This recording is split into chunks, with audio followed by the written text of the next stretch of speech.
executive session. And what we'll do right here, just because we got people here from Aberdeen and the Sioux Falls area, we're just gonna go straight to public communications.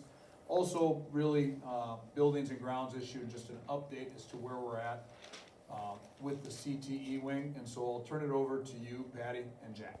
And it's, Patty's our architect, Jack is our general contractor for the project. So you guys have the floor. Well, I guess, glad to be here tonight. You know, we're getting close to the end of the project. Spent a couple hours here tonight walking through the north end of the building, which is where the work is being performed right now. Jack's trying to get that wrapped up here.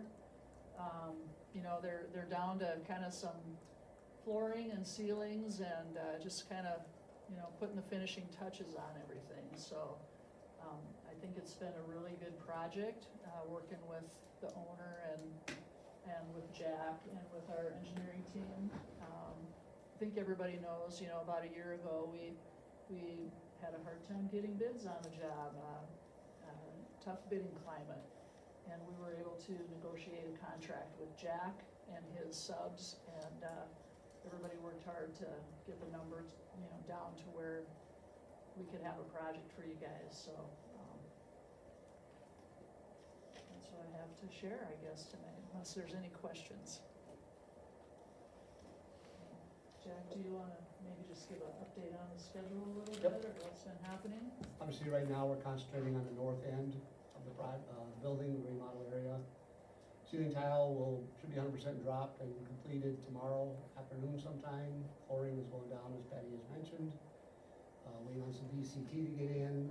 As I said earlier, that we got a little challenge with waxing the vinyl composites and tiles, especially down the corridor, when, as I made the comment that seemed like this place is open 24 hours a day, 7 days a week. Because I've been here those days, and there's always traffic going up and down that.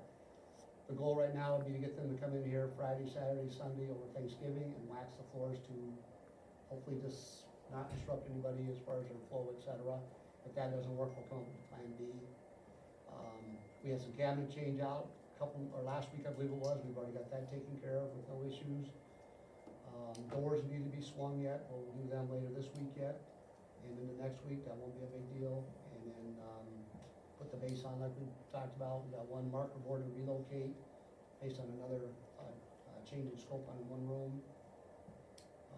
Other than that, I think Heath's over there, and you can tell Heath in there already, etc. So I don't think much more to. One for Thanksgiving, I could probably say the end of next week, but we're probably looking at the following week to have that area ready for everybody to start using again. Okay. And after that, we do have a few punch list items that the architect's been developing and we've been working on as we go. That's a common practice that we're gonna see in any project, and I've suggested to the board members that are at our meetings and to Jim Block is to have a sheet of paper at the front desk with the receptionist and start writing down things as all the inspectors that will come out of the woodworks, from the teachers to whoever, on what's going on, what needs to be changed, what needs to be done, and then passing that on to us if it's something in our scope of work, and we take care of it. If it's your scope of work, then you'll find out how many things you guys gotta get done yet as well. But it works well that we're not coming out here for every little item. Obviously, an exterior door that's not locking properly, we have to come get that taken care of, any security issues or whatever, but you know, if the door's squeaking or not quite closing inside, it's probably not as critical as an exterior door, etc. And there will be things coming up, obviously, and it's just the way, the nature of the beast anymore, or any time in the past.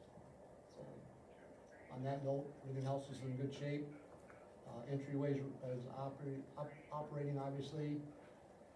We've started, as a site guy, started tearing the steps out of the east entryway, getting that ready. If everything goes right by the end of today, tomorrow, they'll have that ready for curb and gutter and sidewalk. I'm working with a concrete guy now as well.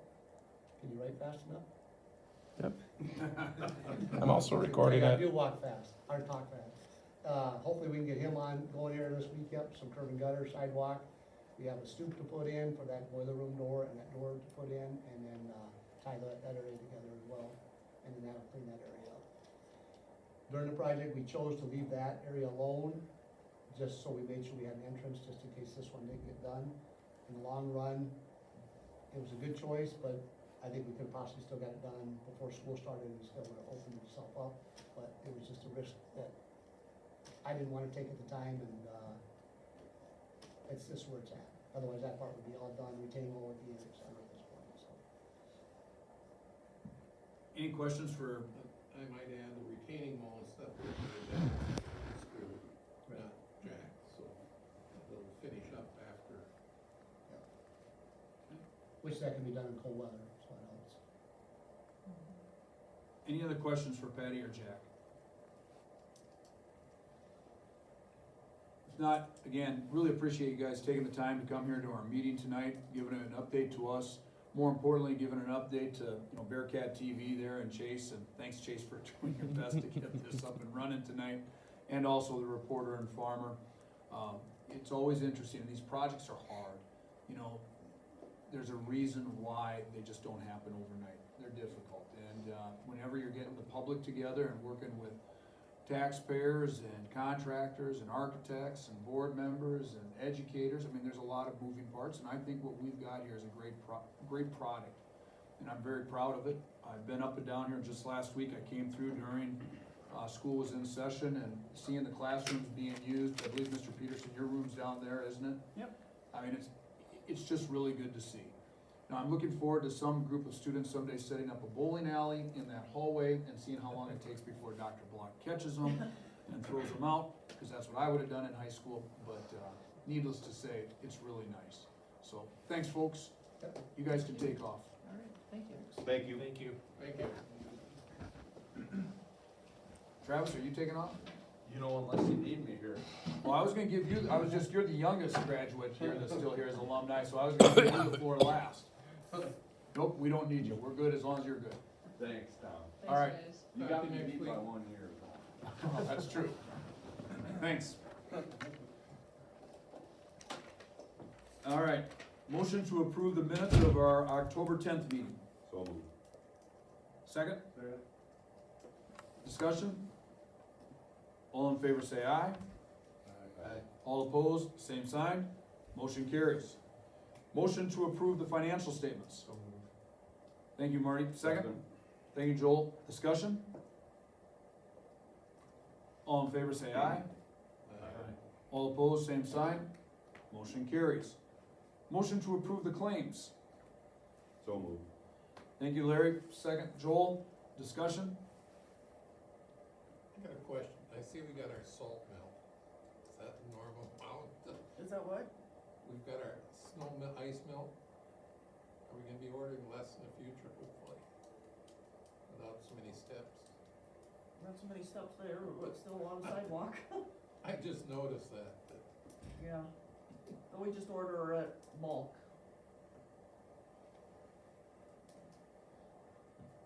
I noticed too, that I think there was over 30 activity workers for the fall sports. Thank you to all those people that are willing to step up and help run those events, and it just takes a village. Yeah. So my math is right, there's over 30 of them in there, Tom. There is. You think about it with the volleyball and the football and the cross country, and then everything else that's going on within the other sports, non-extra, sporting activities. There's quite a bit happening here in the school. And as Jack says, you can practically come by here any day, time. Right now they've got basketball practice going on over there. I heard people down the halls down that way. There's something happening here all of the time. Okay? Any other questions on the claims? All in favor say aye. Aye. All opposed, same sign. Motion carries. Motion to approve open enrollment applications 24-14 through 24-15. Thank you, Aaron. Second? Second. Thank you, Marty. Discussion? All in favor say aye. Aye. All opposed, same sign. Motion carries. Motion to approve the quitclaim deed to transfer the real estate pursuant to the surplus property we discussed at our last meeting. Thank you, Aaron. Second. Thank you, Joel. Discussion? All in favor say aye. Aye. All opposed, same sign. Motion carries. Motion to approve those contracts. Just making sure I have that right, Lori. What do I need to exactly have on that one? We need 3 separate motions. Can you find them, or do you need me to read them off? Could you give me just, I'm trying to find it on my packet here, and I'm just missing it right now. It's the third page at the top. Yeah.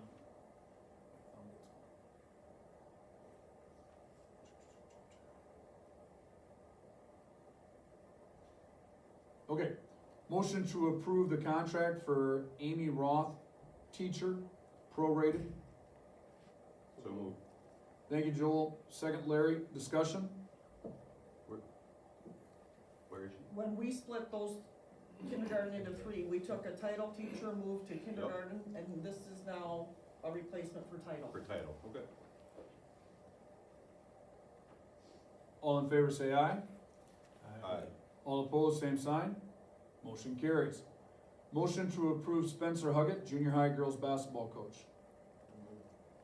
Thank you, Aaron. Second? Second. Thank you, Joel. Discussion? All in favor say aye. Aye. All opposed, same sign. Motion carries. Motion to approve Nathan Bloom, junior high girls basketball coach. So moved. Thank you, Marty. Second? Second. Thank you, Joel. Discussion? All in favor say aye. Aye. All opposed, same sign. Motion carries. Motion to approve change order number 3, a copy of which is enclosed in your packet. Thank you, Marty. Second? Second. Thank you, Larry. Discussion? I'll abstain from that vote. Okay. All in favor say aye. Aye. All opposed, same sign. Motion carries. All right, now we are through discussion items and, we're through our action items. Moving on to discussion items, Dr. Block is ill and not being able to be present tonight. Mr. Case has got his designated hitter here tonight, Mr. Peterson, who's in training to be an administrator here and are taking classes through Northern. And so we'll open the floor to you. Yeah, we talked on Friday before he went on his trip. One of the things that we hit was the playground committee that's been put into place. Craig, myself, Vanessa Bloom, Emily Wagner is the kindergarten teacher, Mike Ninke with groundskeeper, Sarah Lawrenceburg works with Starbase, Natalie Kicker and Vinnie Dargitz as community members, and we met and we just kind of walked around. I've been in touch with 2 different playground, American Playground and Dakota Fence is what put in our existing stuff. They came out and they came and measured, and I'm still waiting back to see what they got for measurements. One of them came back and we're looking at like 130,000. What we are looking at is, for phase 1 anyway, we're looking at putting turf down where the P-rock is. Craig said that P-rock that gets on kids' shoes and they come on and put on the basketball court and kids slip and fall on that kind of stuff, and it's not ADA approved, so we're looking to get that changed for kind of our phase 1. We did go to Britain, Craig and I did. It just looks clean. It does, and they said one of the things we asked was with those trees there, you know, if there's leaves, is there, you know, we could do maintenance on there. He says just hit it with the leaf blower and it works great. The other thing with our area is snow removal. You can't put a blade across that turf. So what we're looking at is putting a sidewalk that gives them access to clean that off and be able to get back to the back stuff. That was one of the things we talked about. I also scheduled a few presentations for our kiddos. One of them was an anti-vaping one. It was Ashley Hain that came. She came from Black Hills Special Services Cooperative. She's a tobacco prevention coordinator out of Roscoe, South Dakota. She came and did 2 sessions, one with the 5th and 6th grade and one with the 7th and 8th grade. It was about an hour long. If you walk down the hallway, the 6th grade they have posters up along the wall, so I thought it took really well on a topic that needs to be addressed, I think. Another one, we had the fundraiser kickoff. That'll go towards the elementary student council. One of their big ones is the fundraising for the 8th grade ski trip. So they came in last week. So they are selling coffee and some snacky stuff. They got flavored popcorn, they got pretzel, or can't remember what all, they may have nuts and stuff like that. I think it's $20 an item for that. The guy that came, he was from Britain. His first name was Reed, I can't remember what his last name was. Or no, he came from Groton. He's done fundraisers here before. Did a great job presenting. They have different prizes. He was showing them prizes. One of them is a bouncy ball that he bounced and hit the gym ceiling, so the kids kind of got a kick out of that. So it kind of went over well. And then we have one scheduled for December 6th. It's a digital citizenship. We're having all 5th through 8th grade go to that, and it just talks about how you should act online. And I think we have an hour-long one with the teachers scheduled that night, or starting at 3:30. So. On that turf, do they tell you like a lifespan of it? How long does that stuff last? Britain's had theirs for 7 years now, and you can't even tell that it's that old. I mean, first guy that came from American Playground says he still has ones that are 15 years old, and he said he just had to go back and put more beads on it, and then that turf stuff picked right back up. And they have a special broom that they come and do that, and it moves the beads around. Like under swing sets, you know, when kids are kicking and stuff like that, sometimes you have to hit it with a broom, but he says. So where all would that go?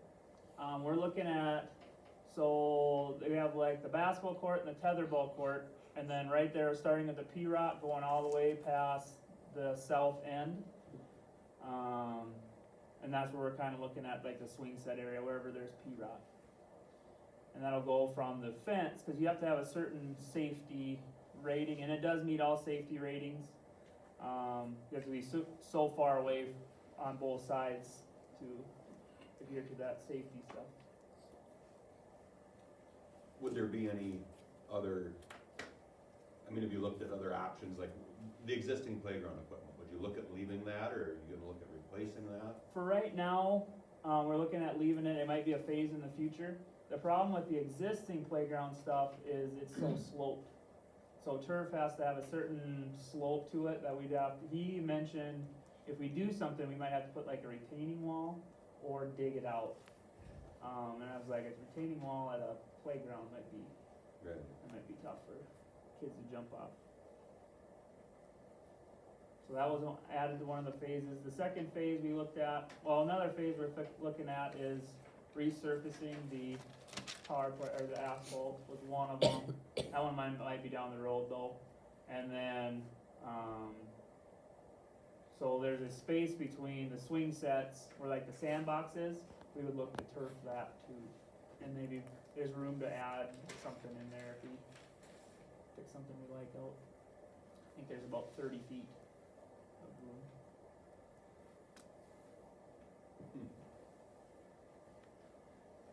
Any other questions?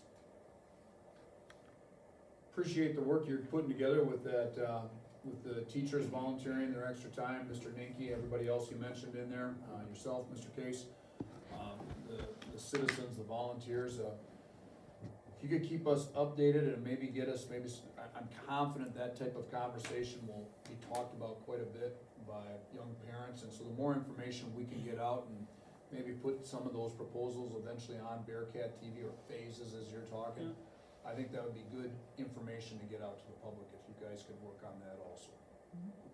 Okay? All right. Moving on to NESC. I was out elk hunting, so I didn't make the meeting, but I looked through the notes, I didn't see anything, any action items that was anything out of ordinary. Okay. Building and ground. I think we covered a lot here. Covered that, I think. Anything popping up that you guys have any issues with? Okay. Maybe just a clarification, we're adding a little work out here that Rollins doing, little concrete work out in the front of the building here. You know, he's a separate contractor from the project. We just have him doing some odds and ends out there. Okay. First reading on complaint procedure. There's a copy enclosed. Any questions on that? Okay. Next issue that we have on our discussion is donations/grants. Obviously, we just had Mr. Gary here with Bearcat Pledge and dropping off $8,500. I mean, $8,500 is a significant donation to the school. Every donation, whether it's $100, $50, $5,000, $10,000, or $100,000, those add up. Grant money adds up. How much was our grant for the fax equipment? 200,000 plus? 190,000. 190? Close. You know, I mean, you can't, you know, that's just a significant moment for our school that really can help us move forward, maximize our taxpayer dollars, and still give the best opportunities to the youth. And one of the things that we would like to talk about is doing a better job of promoting the grants we do receive. One of the things that has been talked about quite a bit is, and we are able to do, is farm to school beef. There is a flyer that's within your packet. I would encourage everybody to share that with individuals within the community. Hopefully the reporter and farmer can see that flyer and help give us a little bit of promotion on that. And it's on our website. It's on our website. And Lori or Joel, any of you guys, could you just explain what this program is? Because you're smarter than I am, or Joel, one of you? Well, I'll jump in there. I mean, it's something that we've talked about for many years. Yep. I mean, back to the Mark Hansen days. And one of the biggest hurdles was getting, you know, having a locker that was FDA approved, because it's a little higher level inspection to my knowledge, Correct. to bring the beef into the school. And the meat house in Andover has gotten that certification. And then Jake and Carly Zimmerman stepped up right away and said, hey, we'll donate the first critter. And I mean, it just took off like we knew it would once we had, you know, somebody that could process the meat. So it's been something that we've all wanted for many, many years, and it's just finally come to fruition here this year. So have we had other critters donated as of yet, or is it just one so far? Just the one so far. And what would be ideal, we don't know the exact amount, you know, until we get through a year, but we were we're guesstimating 4. Okay. So we're 25% of the way there. We're hoping we'll have other producers be interested. If you have questions, you know, you can contact Lori at the school in regards to donating an animal. And if you don't have cattle and you wanna donate to the cause, the school district does have to pay the processing fees for that, so we would take, you know, we can take donations. I know other schools take donations for the processing fees as well. And that would be awesome. Yep. Because, I mean, if we picked up our first, do we have the beef here in? Oh, yes, We do. yes, And we've been serving it to the students? yes. That's awesome. I mean, I think that's great that we have locally raised beef being served, and I'm hoping that we can continue to do that. So if you can let people know as you listen That's what we did the first one. and hear about it, let's see if we can get a few more producers to do the same, or make donations to assist in having them processed, or encourage other areas along this. Anything else on that, on the beef questions on the beef program? We'll still be serving beef. I don't mean to throw a damper on Oh, donating right, beef. correct. It isn't gonna If we change don't have anything. donations, Yeah. we just have to Or purchase maybe it. you won't. Yeah. Not going to all tofu. That's not happening. All right. Clarify that. Yeah. Yeah, we're not going there. I like beef. Can we come on ribeye day? I'm good with that. When we have that day, you let me know, Aaron. You know, we're very early into this, but not only is it a good nutritional thing for our kids, but it's quite an educational thing too, to learn about the process farm to market. And hopefully we're able to kind of, you know, expose that a little bit more, and hopefully whether it's tours or, you know, not just the locker facility, go to the producers' facilities. I mean, we've got some amazing beef producers in Day County that finish cattle and do a lot of neat things. And so I think there's a lot of educational opportunities that'll come out of this as well. Do you see other product in the future? I don't know. Start a turkey farm. Turkey? I think Huron's got the corner on that market. I think it goes without saying, thank you to Carly and Jake Zimmerman for stepping up to the plate right away and donating an animal so that we could have that. And that is very much appreciated. Thank you, Carly and Jake, and if you see them in the community or have a chance to thank them, please let them know how much appreciated it is. In addition, we had a first interstate bank grant. Vanessa Bloom was able to get $2,500 for playground equipment.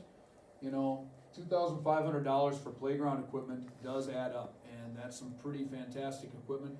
Obviously, we're looking at doing maybe a little bit bigger of a project down the road, but everything new, you know how it is when you were a kid. I mean, one new ball is a big deal, and so thank you for her taking the time to find that. Go ahead. Just on that point, and you guys may wanna consider this, having a fund set up, or, you know, somewhere that, especially when we get into the end of the year here, and, you know, that if people know that we're looking at a project, let's figure out how to fill that bucket up. In addition, the school has been working with the Hansi grants. This year, grants have been awarded from the Hansi Fund, which is Phyllis Hansi's legacy. You know, she was a graduate of Webster 1935, and her legacy already this year is $9,805 to the art classroom for STEAM kits. I will not pretend to be an expert on what STEAM kits are, but I know that is what the art, do you know what they are, Mr. Peterson? No, I don't. All right, perfect, good, then I don't feel bad. So, I know that's what our art teacher was looking forward to having, and being able to get that from the Hansi Fund is huge. In addition, the robotics program received $3,000 from the Phyllis Hansi Fund, and our athletics department received a grant of $3,750 from the Phyllis Hansi Fund. So her legacy alone this year, just in the last few months, is just shy of $16,500 being donated back to the Webster School District. Could I add a couple more since then, please? We've also had Bearcat boosters. They have donated for athletic software, you know, for the programs that they use, and also for some other athletic equipment, so Bearcat boosters have donated as well. And we've had people that have given grants, donations anonymously. That does happen more often than you may think, especially around this time of the year. And obviously, you know, any donation, if there's something that's near and dear to you in the school, I mean, we've had people buy computers for classrooms in the past. What's that? Lunch, meals, we've had that. There's a lot of different opportunities. If you have a charitable itch and you're trying to get it taken care of, the school probably can help you, and more importantly, it helps out our kids. All right, with that being said, I think we gotta go back into executive session for other negotiations. Our next board meeting is December 11? No athletic events that night, right? Oh, wow. Well, I don't think so. I don't think they have them on Monday. It's on the board right back there. Let's see if we can see some. Hold on.